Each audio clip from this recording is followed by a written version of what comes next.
So when you were writing your James Bond novel Solo, did you have restrictions as to how he would appear? He was 45 at the time, wasn't he? Or were you given? Could he have turned up in a caftan? Well, it's interesting. You would somebody like me wouldn't take on the job if you had all these restrictions. So that's the Fleming family give the writers of these continuation novels, as they're called, absolute freedom as long as they respect the tradition of the Bond genre, if you like. You couldn't kill him off or something like that. But it's very interesting because Fleming, Ian Fleming, who in creating James Bond, he isn't James Bond, but he gave James Bond all of his foibles and obsessions. And Fleming is a very interesting man. He was very interested in women's clothes, for example. And it's extraordinary to read the James Bond novels because suddenly he said Bond noticed that the silk was cut on the bias. You sort of think, hang on, you're a spy, mate. What are you doing?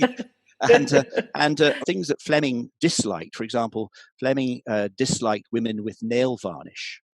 And so he didn't like women to paint their nails for some reason, for some odd reason. And so Bond doesn't like a woman to paint her nails.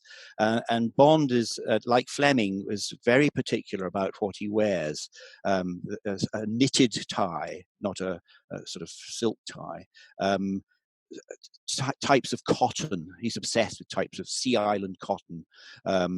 So Bond is a natty dresser, in fact, because Fleming was.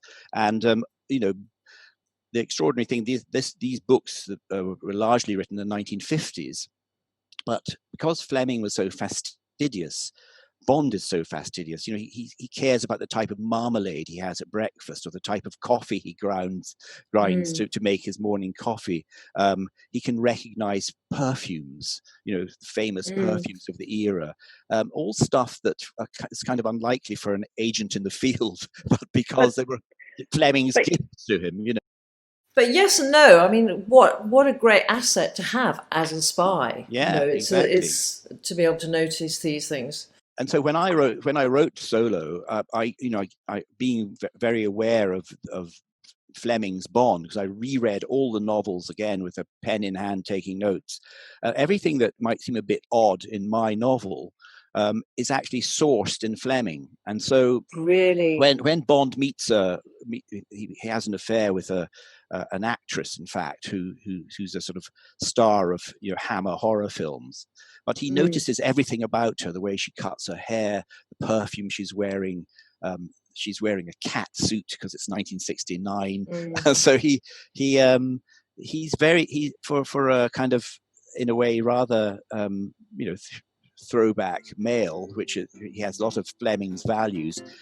There is something almost designery about his eye. He's very, very, very, very acute about what an aesthetic. Yeah, exactly.